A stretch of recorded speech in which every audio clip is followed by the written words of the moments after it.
I don't even know why I bother trying to make a seasonal video considering I know it's gonna be late, so like, I might as well not even try. But yeah, hi everyone. Yes, I made this a spooky video so I could dress up. Yeah. Anyways. At the beginning of 2019, I uploaded a video reviewing the live-action adaptation of Scooby-Doo. Needless to say, I don't think the video is very good, especially towards the end where it's glaringly obvious that I'm reaching for things to talk about so the video would be longer than 5 minutes. Despite this, the video remains the most popular of my reviews. You're welcome, by the way. Since then, I'd always wanted to do a video about the second film, I just never had the motivation to do it until now. I claimed it was the better film, and yeah, I still stand by that point. It's a better film, and it's a good film even. Well kids, sit down in your Scooby-Doo inflatable chair, because we're going to be reviewing Scooby-Doo 2 Monsters Unleashed. Unleash those monsters, baby! Upon its release in 2002, the live-action Scooby-Doo, despite its mediocre critical response, was a massive success at the box office, so it was pretty obvious a sequel would have to be made. You gotta have a sequel! So only 2 years later, Warner Brothers birthed Scooby-Doo 2 into the world, ripe for our viewing pleasure. Like a fucking strawberry. So in Scooby-Doo 2, Mystery Inc. must redeem themselves in the eyes of the public after the unveiling of an exhibition about their adventures descended into absolute fucking chaos, thanks to a metal man with no teeth and a pterodactyl. Also, the costumes of the people they had once unmasked? Yeah, they got stolen from the museum and are being turned into real fucking monsters, so...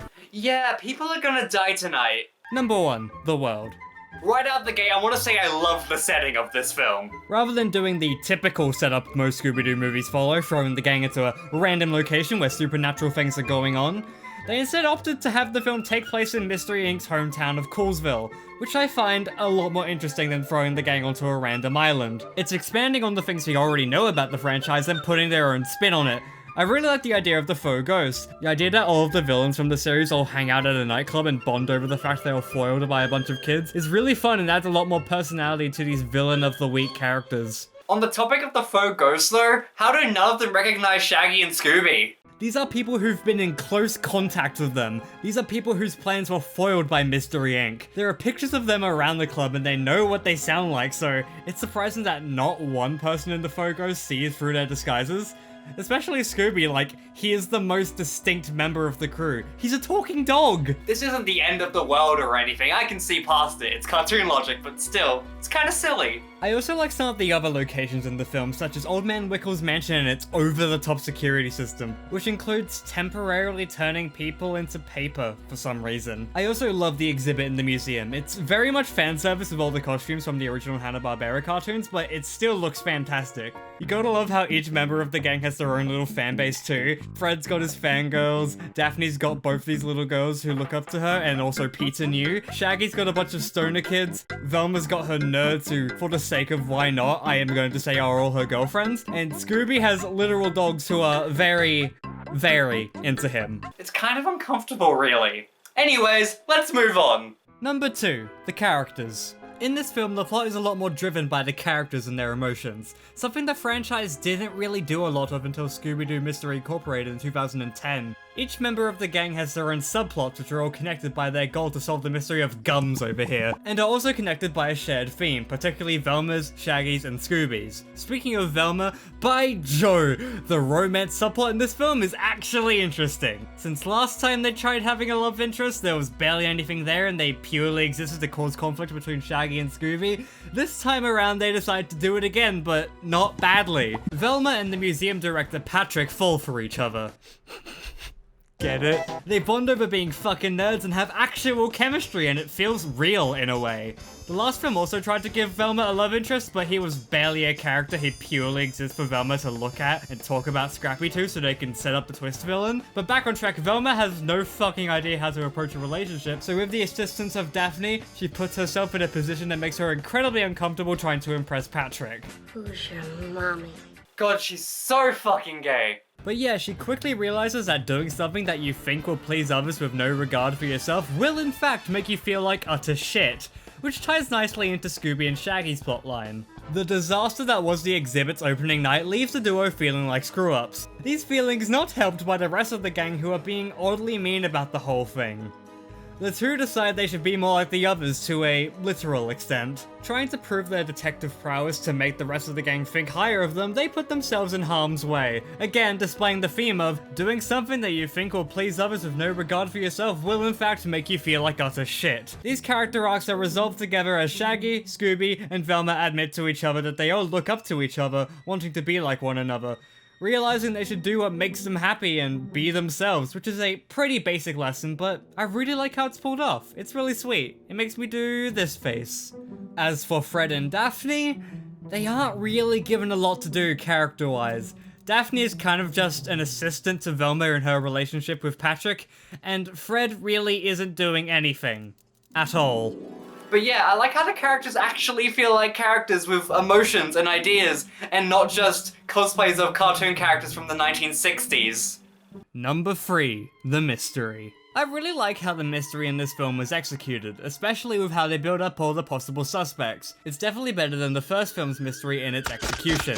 Weirdly enough, I found myself comparing it to Scream with how the film handles its whodunit story, and that both films star Matthew Lillard. Obviously, this movie's mystery is not nearly as complex as Scream's, as it's an adaptation of a cartoon aimed at a family audience, while Scream is a slasher mystery meant for adults. But I still think there's a good comparison to make with the mystery. There's plenty of reasons to believe that Patrick, Wickles, Jacoba, or Heather are behind the Endless Mask. The same way there's lots of reasons to believe that Billy, Randy, Dewey, and Stu could potentially be behind the Ghostface killings. There are several scenes that build all these characters up as potential suspects, so it doesn't feel cheap if any of them end up being the one behind the mask. A lot of the potential suspects in the first Scooby-Doo film were very underdeveloped, getting very few scenes, some even being complete throwaways that add absolutely nothing to the film's plot. If you were to believe that Patrick was behind it all, I would not fault you for thinking that. You could assume that he's using Mystery Inc.'s, mainly Velma's trust, to let their guard down around him so he can steal the costumes and bring all the monsters to life. An outcome made to seem even more likely when he just happens to be at the lair that Velma discovers. And this is a stretch, but you could even possibly believe that Patrick is related to Jacobo, due to their similar looks and that he's maybe trying to get revenge on the behalf of his presumed to be dead family member.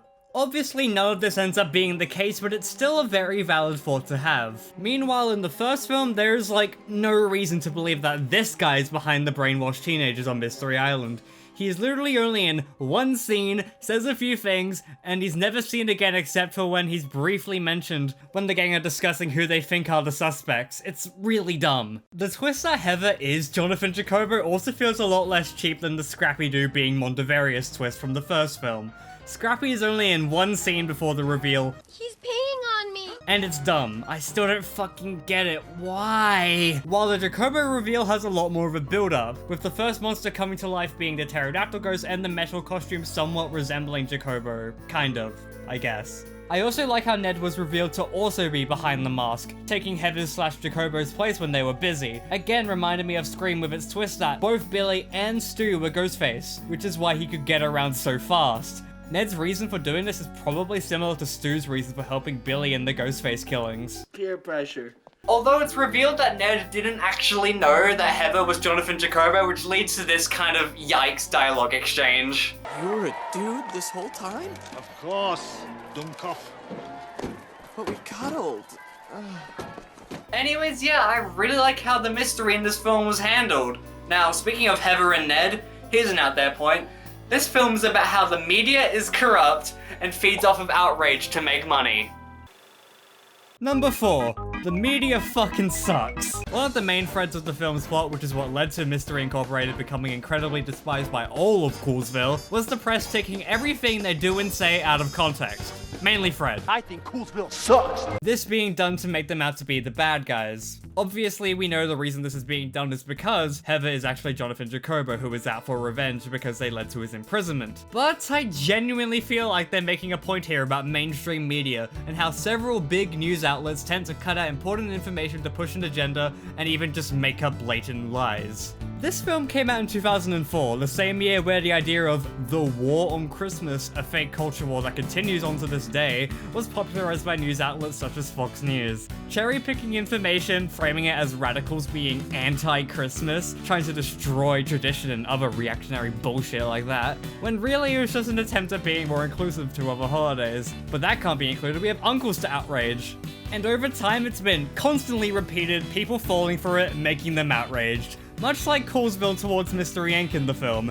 And of course people are gonna fall for it, it's being presented on the news, a source that's supposed to be reliable. Anyways, everyone realizes it's bullshit by the end, hopefully learning a valuable lesson. A lesson that can hopefully be learned by the people watching the movie too. Think critically about the media you consume. Ask if that's really the whole story, if there's anything left out. Maybe you can even do your own research. Because at the end of the day, anyone can lie, especially people who think they can get away with it. People in power. People with massive platforms such as massive news corporations that allow them to say whatever the fuck they want to a lot of people. And they would have gotten away with it too, if it weren't for those meddling kids and their dumb dog. Even if they didn't intend it to be read that way, it's still a well-written part of the movie. It's incredibly entertaining. It doesn't feel like it's slowing down the plot. Coolsville sucks. So yeah, that was Scooby-Doo 2 Monsters Unleashed. And yeah, I stand by my statement from the end of the first video. I think it's a lot better than the first film. I think a lot of people share that opinion. I'm probably not the first person who's done a mostly positive review of this movie, but still, I kind of felt like I had to put it out there, you know? It's obviously not the greatest film of all time, but it's still an incredibly fun family film and I enjoy watching it. It's also fun taking it a bit too seriously and making an analytical video about it because literally why the hell not? And backtracking a bit, I do think more fondly of the first film now than I did when I made that first video. I still very clearly had some angry reviewer residue on me, which bled into my shallow critiques of the film. So while not necessarily a great film, it's still fun and has its moments. The prequel movies, on the other hand, I have never seen, so I do not have an opinion on them. But hey, I might do a video about them someday. Can't promise you though. Anyways, yeah, as I said, that was Scooby-Doo 2. Thanks for watching.